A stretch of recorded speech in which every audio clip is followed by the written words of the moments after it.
Gente, então assim, ó, dando continuidade, né, na aula, eu vou falar um pouquinho sobre a petição inicial, em que pese eu já ter pedido na aula anterior, né, um estudo aprofundado somente sobre petição inicial, para a gente poder dar vinculação à resposta do réu, né, que é a partir da citação, né. Então, assim, a petição inicial está prevista no artigo 319 e 320 do CPC, certo?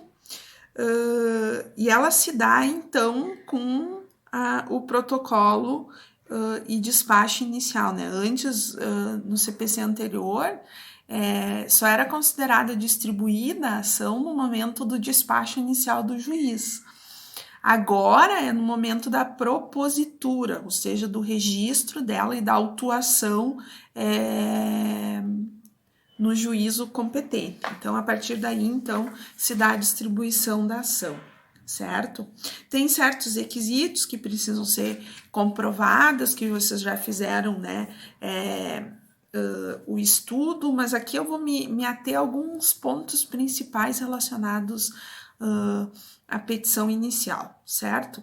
Se ela não preencher os requisitos, né, exigidos em lei, certo? O que acontece? O juiz pode, então, pedir a emenda da inicial, né? Eu já falei para vocês que existe um princípio, né, de perpetuação, né, da jurisdição e também de finalização do mérito da ação. Então, a todo momento ele vai renovar no sentido de realmente dar uma decisão de mérito, né, para essa demanda. O que acontece? Ele vai oportunizar as partes sempre que possível e não sendo contrária à lei, a elas se manifestarem e darem prosseguimento e regularizar, né, a situação que está incompleta ou que está ilegal, certo? Então, ele vai, por exemplo, não preenchendo os requisitos legais, ele vai assinar o prazo de 15 dias, antes era 10, para que, então, haja, né, a regularização dessa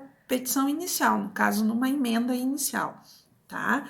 Ele vai, então, deferir esse prazo de 15 dias e a parte, então, precisa, então, fazer essa regularização, né? Precisa indicar o que precisa ser corrigido ou completado. Gente, ele pode ampliar esse prazo, né? Se caso vê algumas questões que impeçam da parte regularizar a situação, tá? Mas ele vai tentar renovar. Normalmente o juiz intima 2 vezes, né? Na segunda, se não houve, né, a regularização, ele indefere daí a petição inicial, certo? Sempre em sintonia, né, com a cooperação judicial, né, com a análise de mérito, né, com a perpetuação da jurisdição, tá? Uma outra questão importante aqui é a questão do pedido, né? O que acontece? O pedido, gente, ele precisa ser específico, ele não pode ser genérico, tá? Então, é lá que o juiz vai se pronunciar, defiro, indefiro, defiro parcialmente o pedido tal. Então, tem que ser o mais completo possível. Por isso que na petição inicial, né, nós temos os fatos, o direito e os pedidos, né? Normalmente, os operadores do direito, eles fazem uma confusão muito grande e colocam, às vezes, do direito junto com o dos pedidos, e não pode, gente. Tem que ter essa estrutura inicial, né? Explicar os fatos, fazer a fundamentação, né, do direito, que é do direito, né? E a terceira parte, que é a dos pedidos. Eu preciso pedir o que eu quero. Eu não posso, por exemplo, fazer o seguinte: requer nesse sentido, diante do exposto, a procedência da ação. Mas a procedência no quê? Do quê? E por quê? Né? Então, tem que ter especificamente aquilo que você quer como procedência ou improcedência, tá? Tem que ir lá especificar. Eu quero a procedência do contrato de locação, uma vez que não foi cumprido. Então, tu tem que dizer o que você quer. Eu quero, né, requer a procedência da ação para ver declarada a união estável. Então, você precisa dizer quais os pedidos que você quer a procedência. É muito importante isso, gente. Muito, muito, muito. Principalmente para os estudantes novos que estão iniciando, vocês vão passar por estágio. Tem alguns que já estão passando. Mas é muito específico. Por isso que a gente é tão chato, tão minucioso quando a gente pede na petição inicial. Olha, tá errado isso aqui. O que tu tá pedindo aqui? Por que não tem isso? Por que tem... Porque às vezes, se você não consegue expressar aquilo que você quer na sua petição, e acontece muito, né? É só pedir um relato aí pro professor Carlos, vocês vão ver, né? O quanto de aberrações a gente vê e enxerga. Às vezes você tem um pedido indeferido ou um pedido improcedente porque você não sabe pedir. Então, tem que requerer, gente, de forma específica, não pode ser genérico. Você precisa colocar na sua petição, principalmente nas partes dos pedidos, qual é o seu pedido específico. Revisão contratual, condenação em honorários, deferimento de assistência judiciária gratuita, citação do réu, produção de provas permitidas pelo direito. Então, tem que pedir. Entendeu? Eu sempre digo que é melhor a gente pecar pelo excesso do que pela falta, né? Pela falta, às vezes, a gente pode colher algumas consequências bem prejudiciais, né, ao nosso trabalho. Gente, sempre zelando pela boa-fé, né, e pela legalidade dos pedidos, né? Eu não vou poder pedir, por exemplo, uma declaração de exigibilidade de valor por conta de jogo do bicho. Isso aí não é permitido, certo? Então, sempre presumindo a boa-fé, né, e aquilo que é legal dentro do direito. Nós temos ali, né, as previsões legais, então, a partir do 322, relacionado aos pedidos, o 324, sobre a questão dos pedidos genéricos, a questão da alteração, aditamento do pedido, né? Vamos dizer que aconteceu uma coisa, um determinado fato, e eu preciso alterar esse pedido, ou aditar esse pedido, né, aumentar esse pedido, gente, ele só pode ocorrer até a citação do réu. A partir da citação do réu, não posso mais modificar pedido, certo? Eu tenho que ajuizar uma outra ação, certo? Então, tem que cuidar isso, tá? Até a citação é possível fazer o aditamento, né, a alteração. Depois da citação, considerado o réu citado, não tem o que fazer. Ou tu ajuiza uma nova ação, ou você perde o direito. Referente ao indeferimento da petição inicial, né? O juiz deu prazo, você não regularizou, né? Ou foi constatado que houve, né, uma das causas de prescrição ou decadência, ou uma causa repetitiva, pode ser indeferida a petição inicial. Certo? Então, é uma situação bem comum de acontecer, né? Tá lá prevista no artigo 285b, certo? E aí, no caso de indeferimento da inicial. Qual é o meio de impugnação do indeferimento da inicial? Apelação, né? Nós vamos ver direitinho quais são os casos de agravo, quais são os casos de apelação. Nesse caso, indeferimento da petição inicial analisa o mérito. Então, tem que ser apelação, tá? A improcedência liminar do pedido, né? O que é a improcedência liminar do pedido? É quando o juiz indeferia a petição inicial sem exame do mérito por inépcia da inicial. O que é inépcia da inicial? Quando não preenche as condições da ação, né? Se lembre, a gente falava, né, pelo Código de 73, o PIO. O que é o PIO? Possibilidade jurídica do pedido, legitimidade e interesse, tá? Inépcia da inicial é as condições da ação.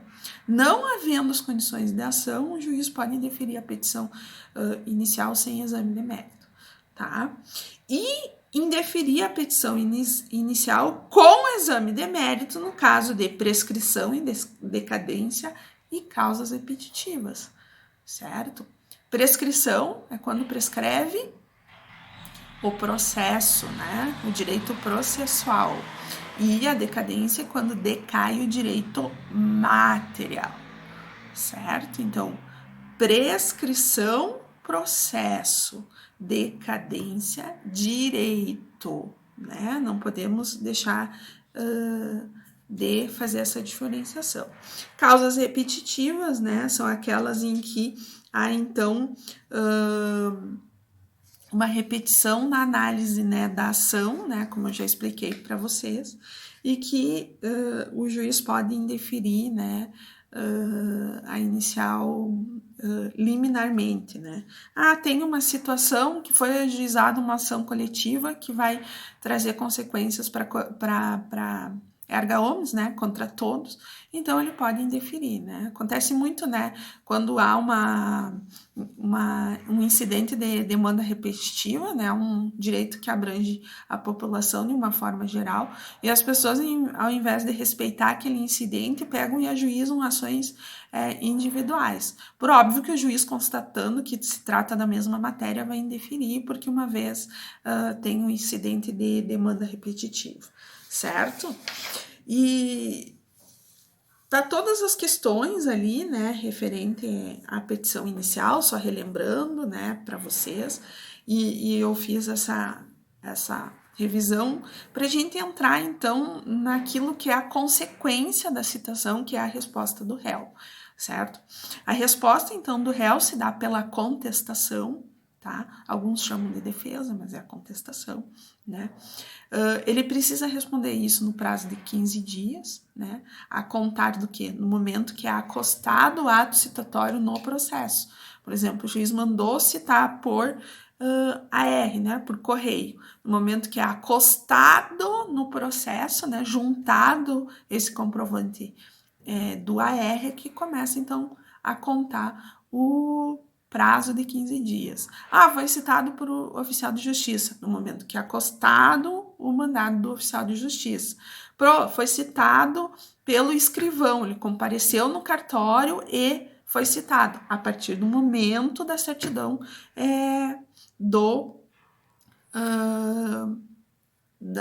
do comparecimento espontâneo pelo citando, né, no cartório. Existe alguma possibilidade de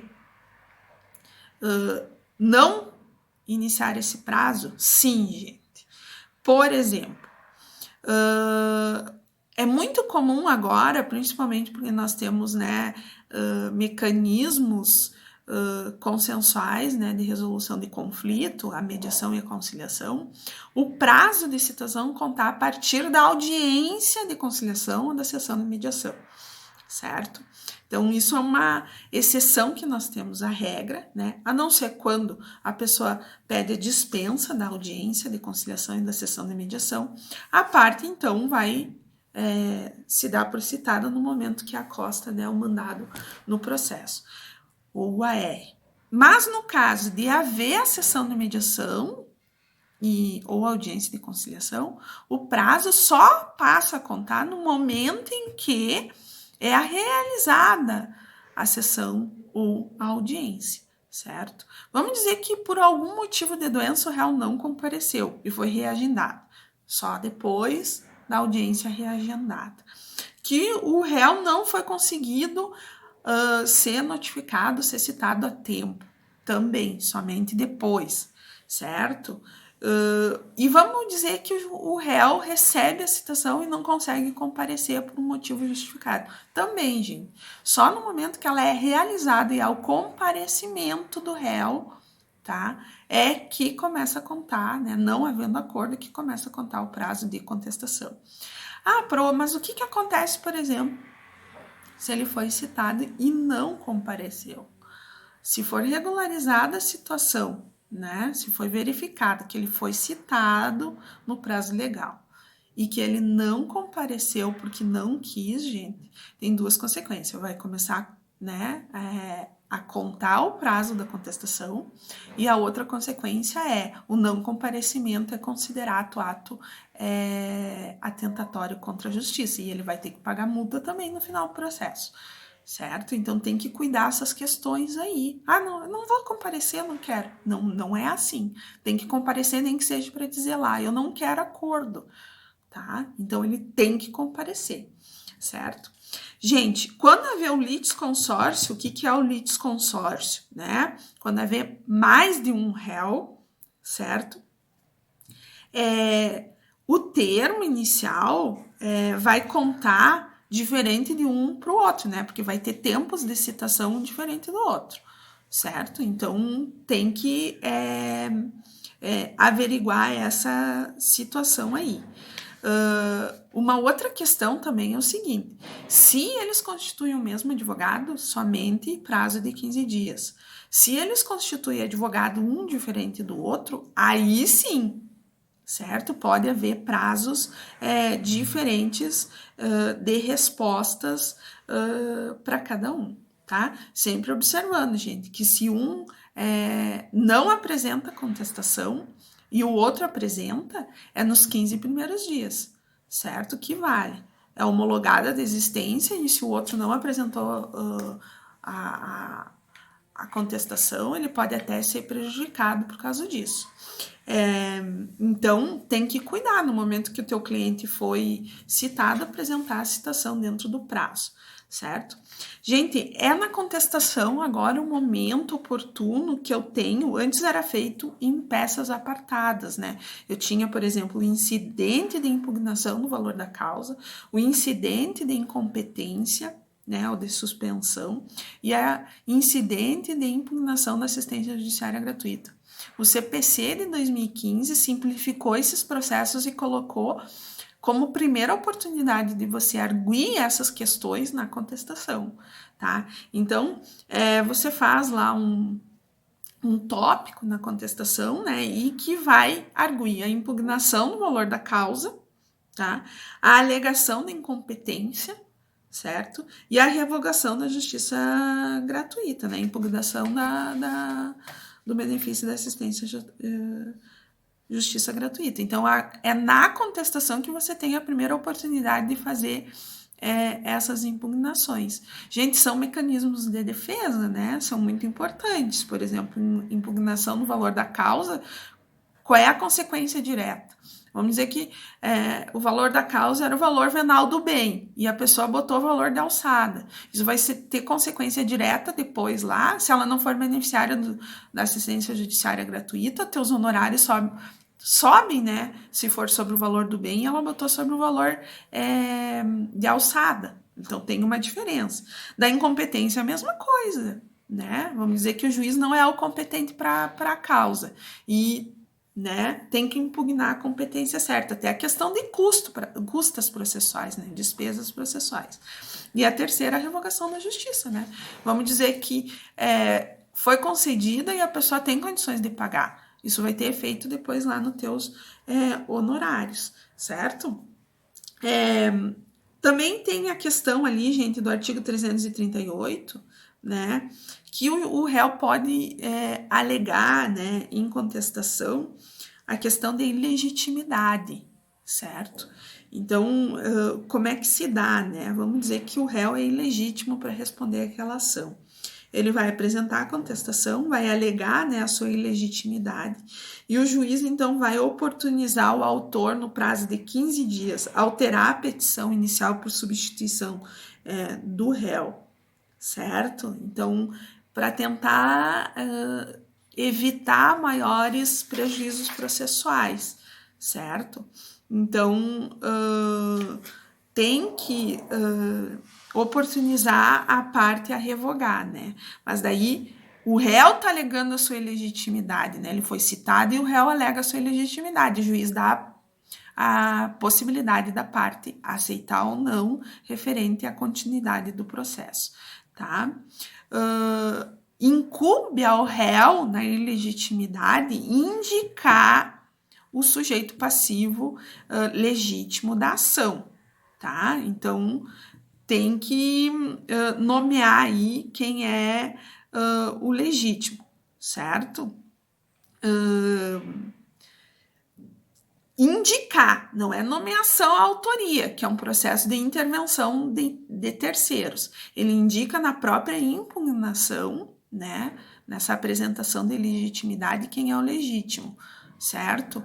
O que acontece? É óbvio que o autor vai aceitar ou não, né, se concorda ou não com essa indicação, tá? Nós temos aqui também, gente, a alegação de incompetência no domicílio do réu, certo? O que é isso? Essa alegação, então, ela pode ser relativa ou absoluta, tá? Quando, por exemplo, a ação deveria ser ajuizada no domicílio do réu e não foi, né? Então, o juiz pode, então, ser comunicado desse fato, né? E oportunizar, então, a regularização dessa competência, só que tem que ser antes da audiência, tá? No primeiro momento que ele é citado, ele precisa, então, apresentar essa alegação de incompetência, tá?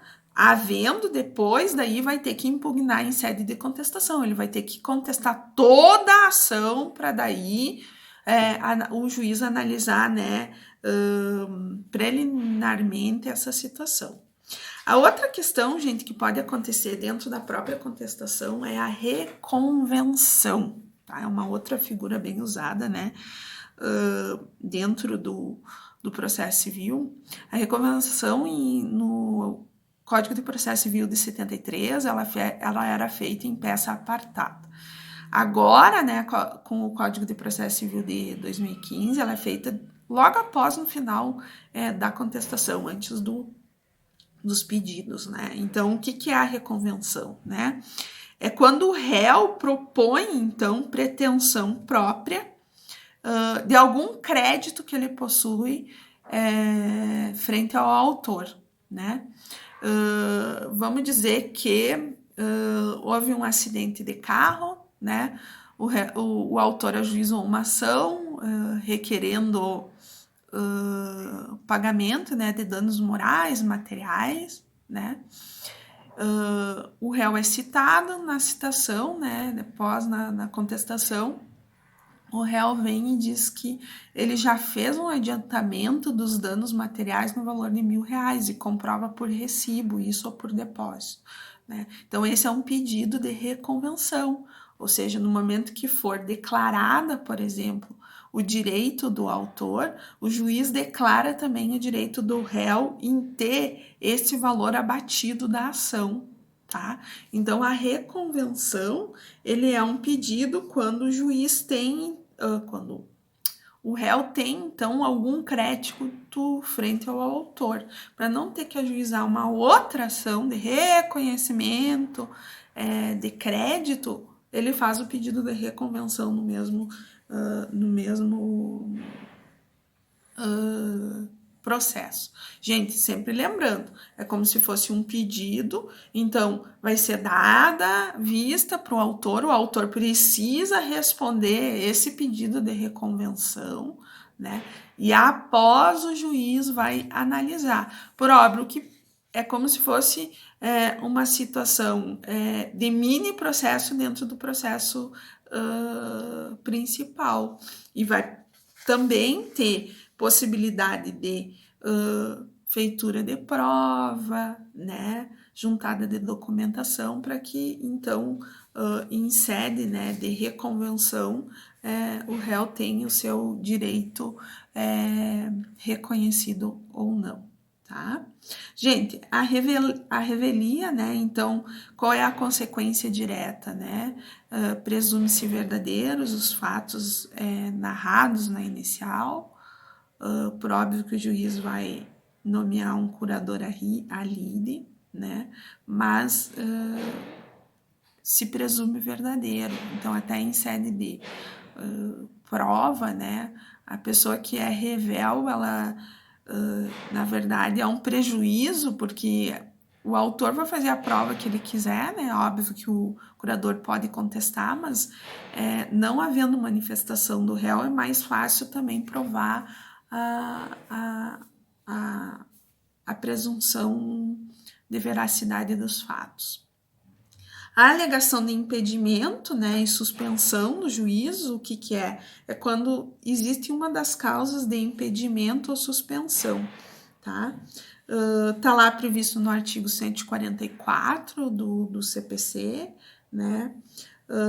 defensor, advogado, membro do Ministério Público, cônjuge ou companheiro, em linha reta ou colateral do juiz ou uma das partes do processo, sócio ou membro de direção e administração de pessoa jurídica, né, do juiz, quando o juiz, por exemplo, é acionista, quando for herdeiro presuntivo, nanatário ou empregador de qualquer das partes, por exemplo, o diretor ou o dono de uma faculdade e o juiz que leciona para ele, né? Então é um caso de impedimento também. Cliente do escritório, né? Companheiro ou esposa, né? Na ação e é parte, né? E o juiz tem vínculo sanguíneo com essa pessoa, certo?